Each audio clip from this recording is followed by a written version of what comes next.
Hello, hello. Here is the last video for your final exam review. This one is going over Unit 3 exponential and logarithmic functions. So the first couple of questions is just simplifying the expression. So for number 39, I need to take what's inside my parentheses and raise everything to the fourth power. So 3 to the fourth is 3 times 3 times 3 times 3, which is just 81. Y to the seventh to the fourth, when I'm raising a power to a power, I'm going to multiply my exponents. So that becomes y to the 28th.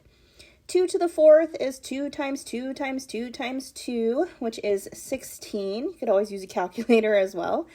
X to the negative second to the fourth becomes x to the negative eighth.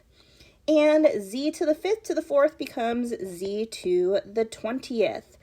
Now, from this point, we just need to make sure that we do not have any negative exponents to simplify our expression completely. So this x to the negative 8 can be brought up to the numerator.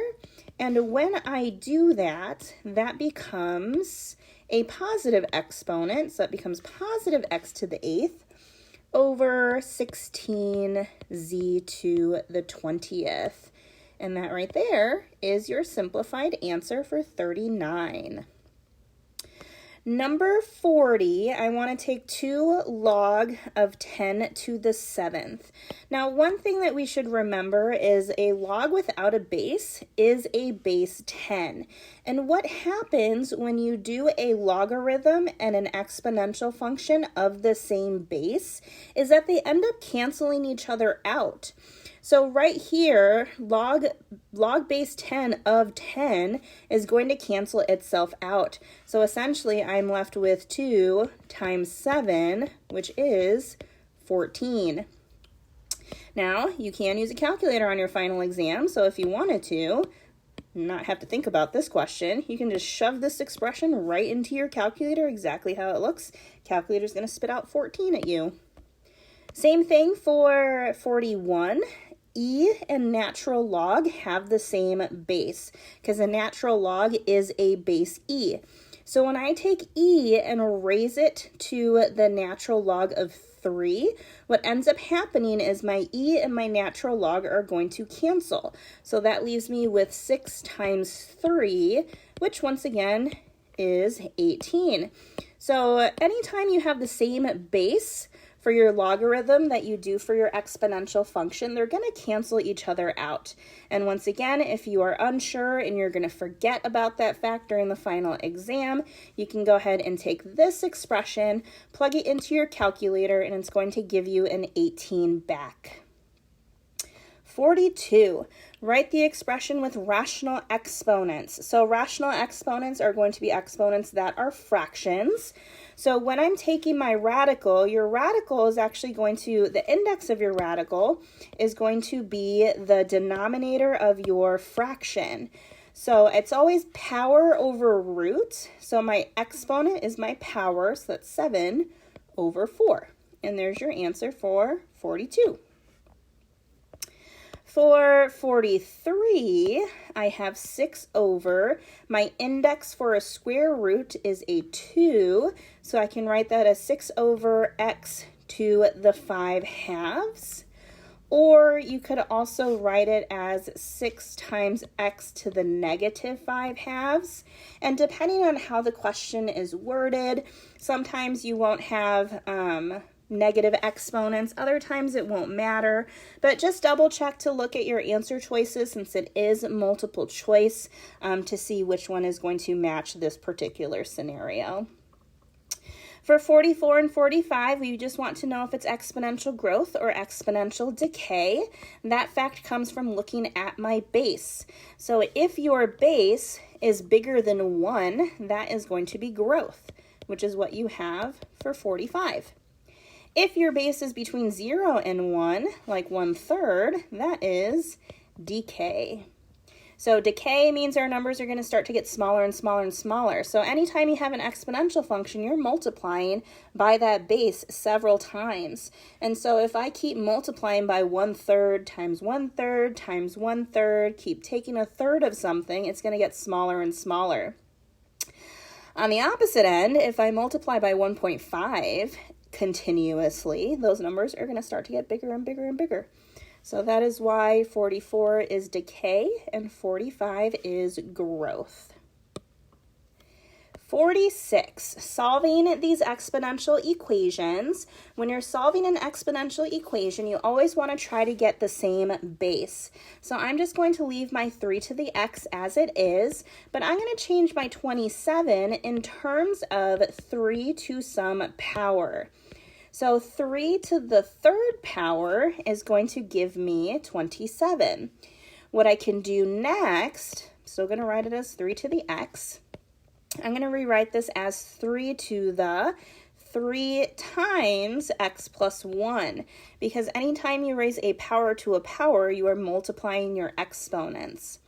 Now that my bases are the same, they're both 3's, I can go ahead and drop those bases and just focus on my exponents. So now I have x equals, I can go ahead and distribute that 3, so 3x plus 3, and then I can continue to solve for x. I can subtract 3x from both sides, that gives me negative 2x equals 3.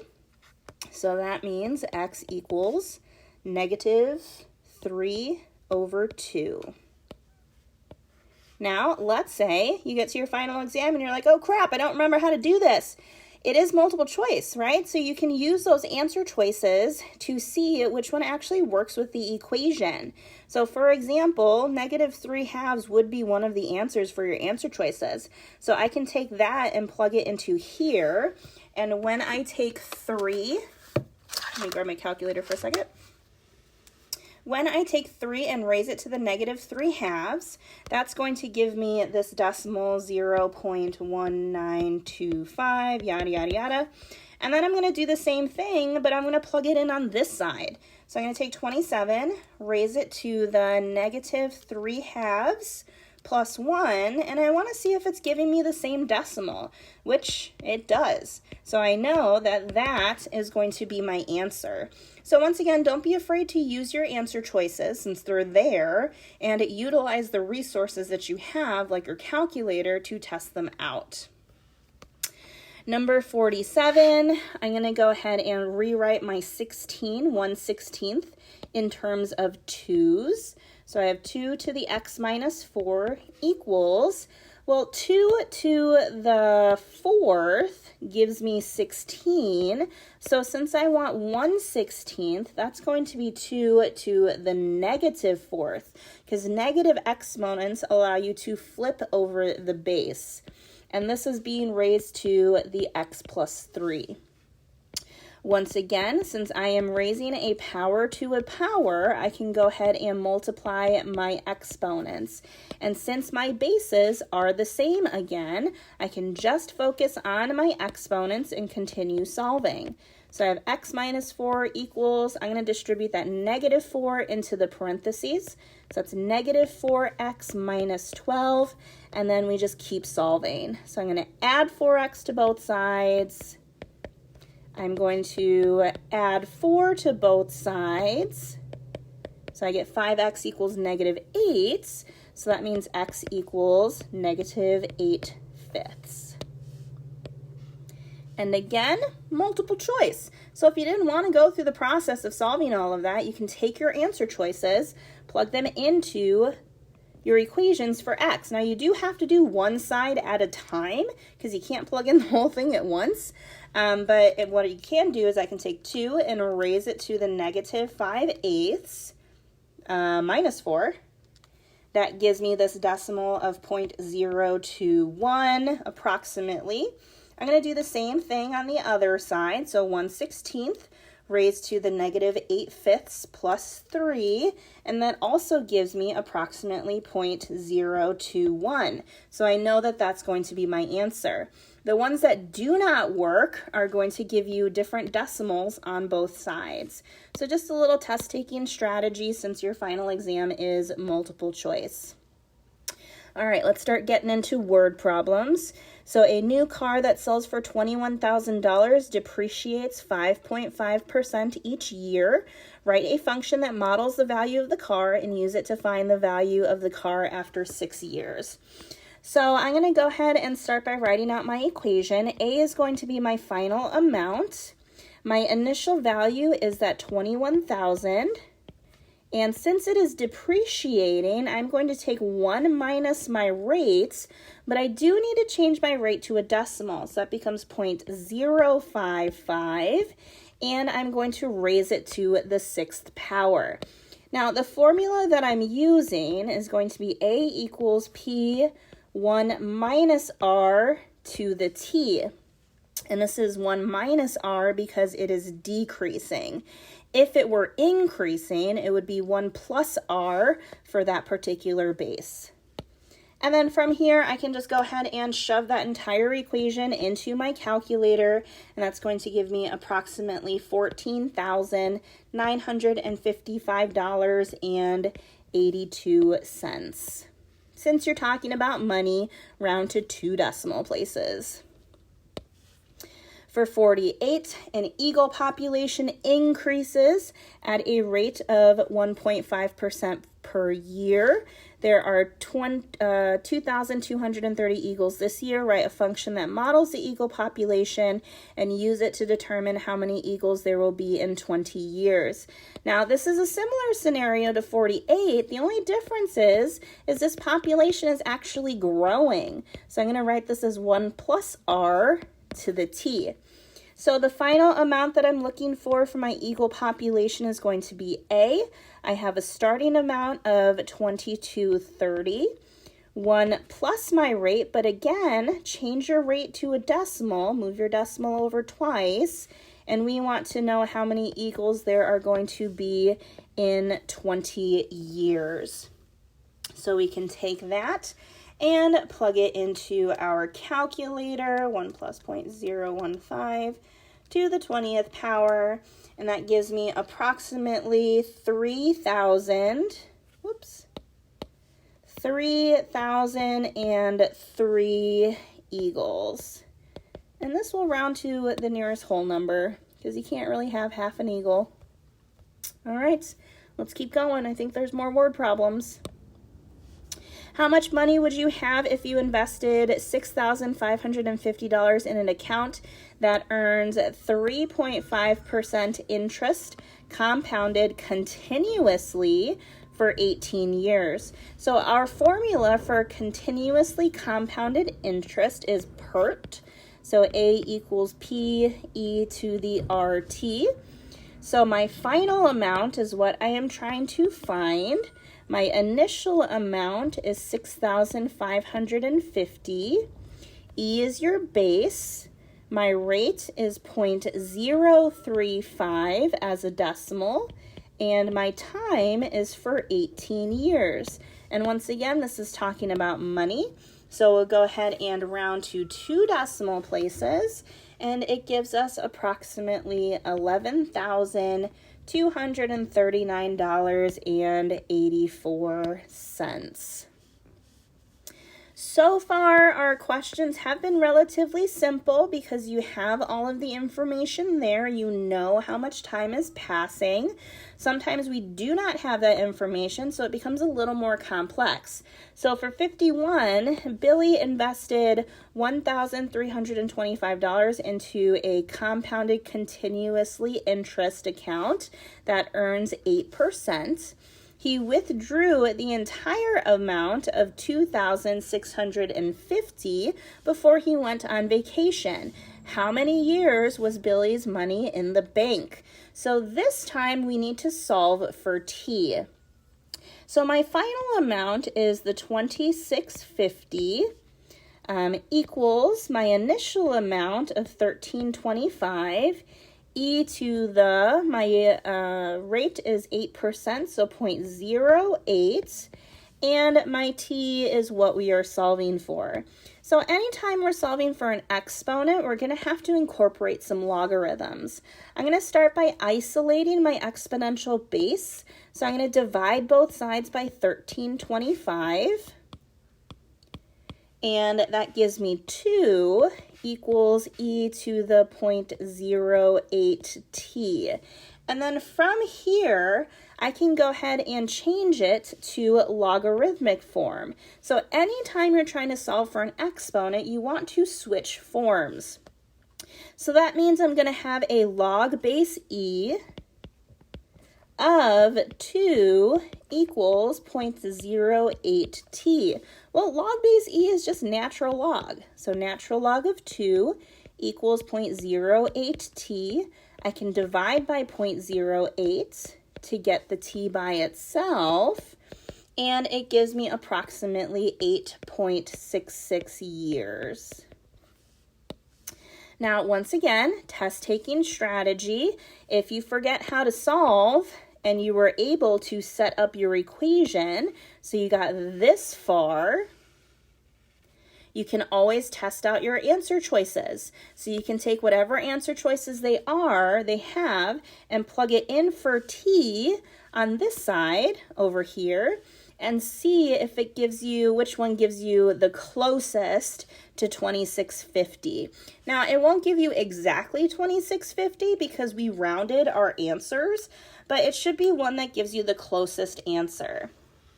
So just in case you forget how to solve, you can always use your answer choices by plugging it into the equation.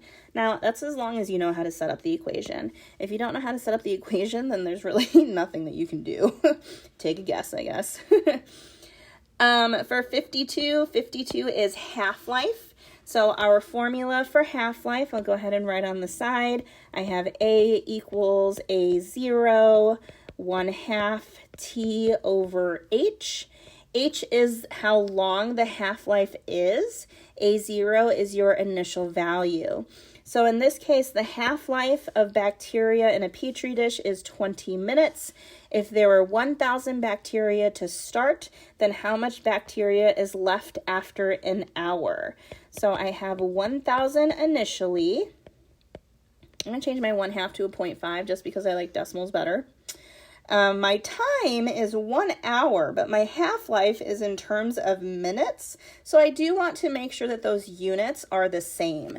So 1 hour is 60 minutes over the 20 for the half-life. And then I'm just going to put that into the calculator and see how much bacteria there was. And it ends up being 125 bacteria in the petri dish. Okay, moving on. More half-life. So the isotope Hg197 is used in kidney scans. The half-life of 64.128 hours. It has a half-life of 64.128 hours. After that time, half of the isotope will have decayed. Write an exponential decay function for a 12 milligram sample. How many hours will it take to get to 4 milligrams? So let's go ahead and start by writing the equation. My original amount is 12 milligrams, and it's 1/2 my time over my half-life, which is 64.128. So there's the equation, since it just asked you to write the exponential decay function. And then from there, it asks how many hours will it take to have 4 milligrams. So now I'm going to go ahead and put in 4 for A. So I have 4 equals 12 times 0.5 to the t over 64.128. Once again, I do want to isolate my exponential piece. So I'm going to go ahead and divide both sides by 12. So 4 divided by 12 is 1/3. Leave it as a fraction. Don't change it to a decimal yet, just because as you round things as you go, your answer becomes less and less accurate. So just try to use fractions as you're going. From here, I can change to exponential, oh, that's already exponential form. I can change to logarithmic form. So the base for my exponential becomes the base for my log. So this becomes log base 0.5, which seems weird, but just go with it, of 1/3 equals t over 64.128.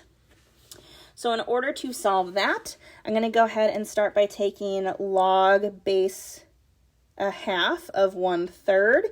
Log with a base, to get it on your calculator, if you have a TI-84, you're going to hit alpha, window, and it's option number 5. So alpha window number 5, log base 0.5 of 1/3. That's going to give me approximately 1.58496 blah blah. And then in order to get my t by itself, I would multiply both sides by that 64.128. Let's multiply this side by the 64.128 also.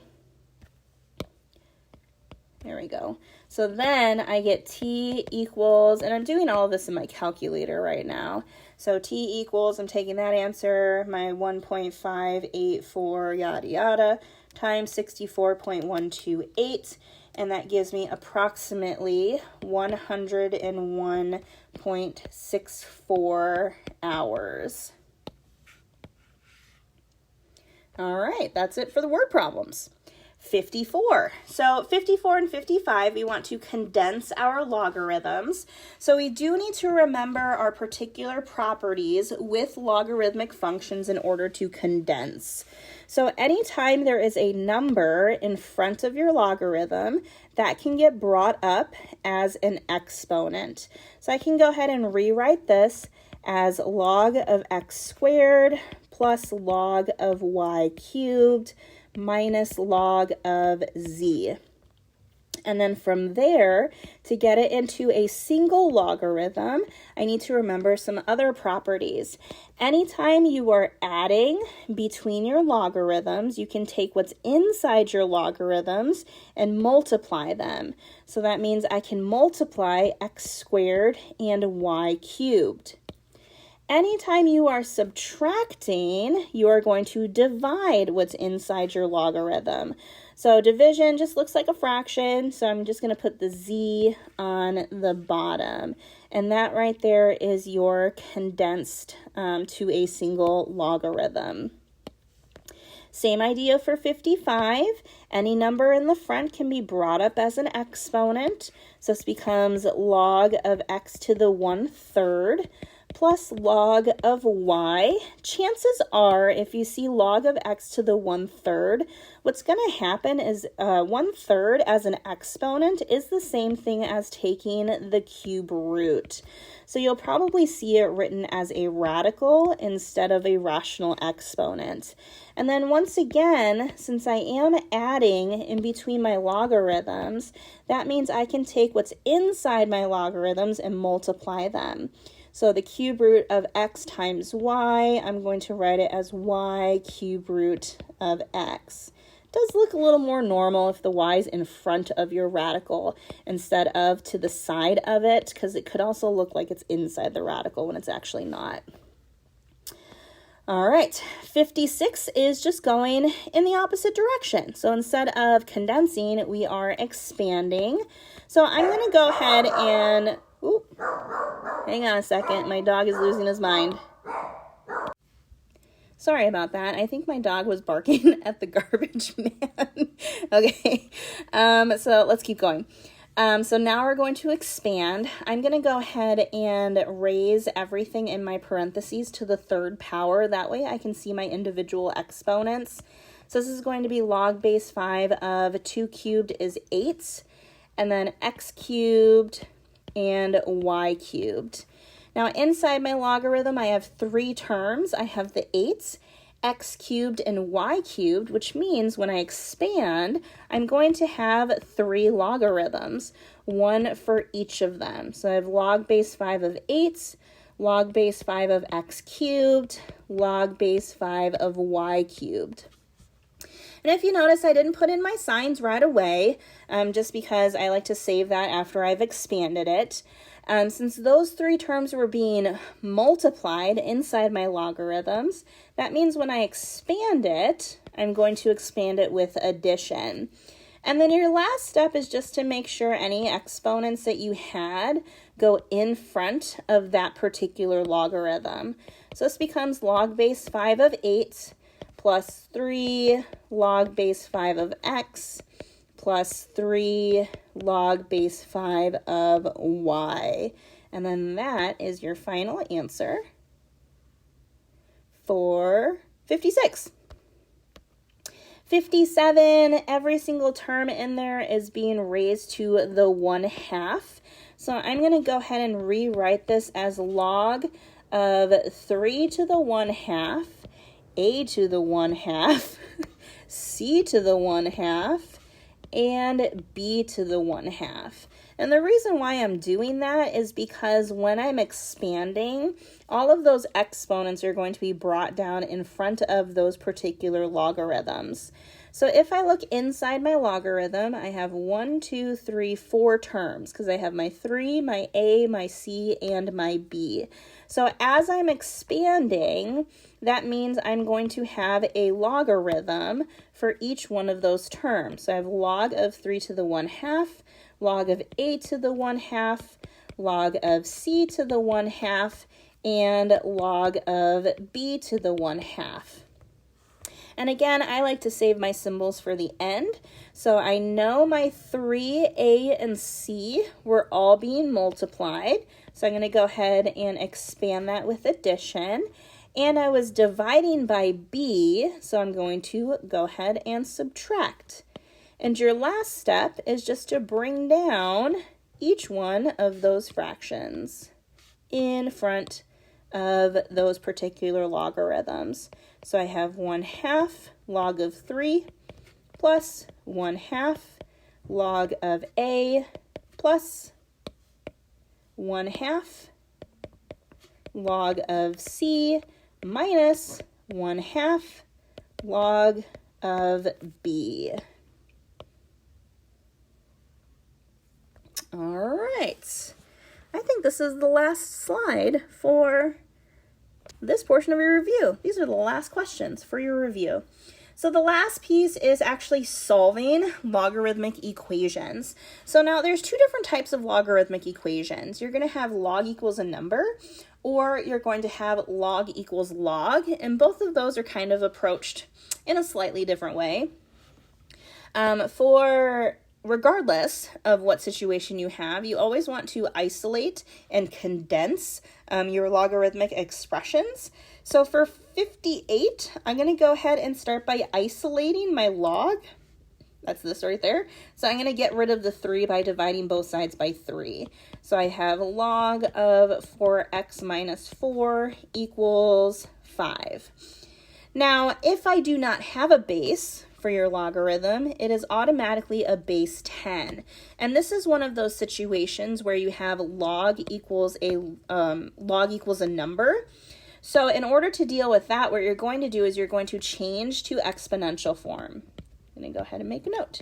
Change to expo form. So I'm going to start with my base for my logarithm. I'm going to swing across. There's my exponent. So I have 10 to the 5th equals, swing back across, and that is what my equation equals.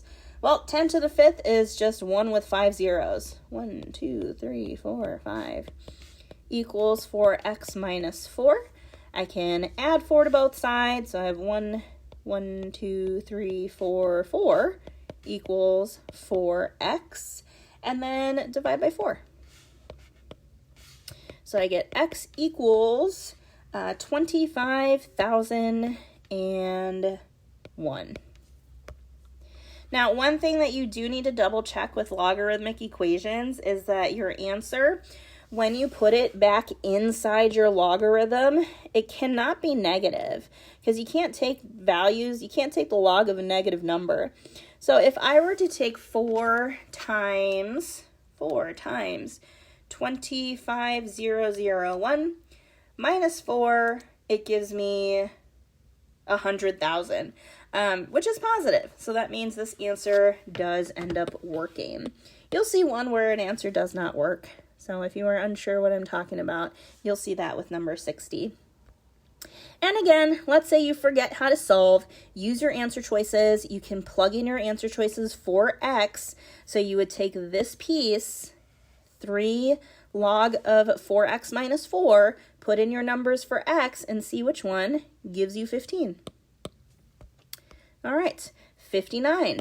Again, I would like to isolate my logarithm. So I want to get this by itself. So I'm going to go ahead and subtract 4 from both sides.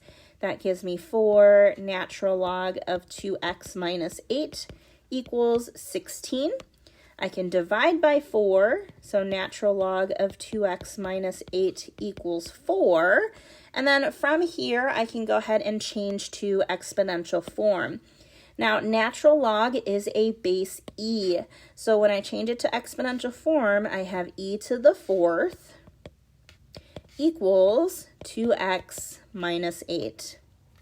Now, I don't know how your final exam is going to have this answer written. It could be looking for an exact answer, or it could be looking for a decimal approximation. So an exact answer is just going to be leaving this in terms of a base, in terms of e. So I'm going to go ahead and add 8 to both sides. So I would have e to the 4th plus 8 equals 2x, and then divide both sides by 2. So that means you get x equals e to the 4th plus 8 over 2. So if your final asks for an exact answer, that's what it's looking for. Or if it's asking you for a decimal answer, like you see all of your answer choices as decimals, you can put that into the calculator, and that gives you approximately 31.3. Last question. So for number 60, I have these two logarithms on the left-hand side that are being added together.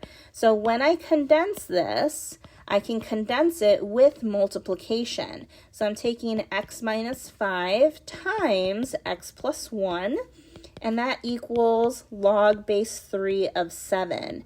Now, this particular scenario is not log equals a number like you had for 58 and 59.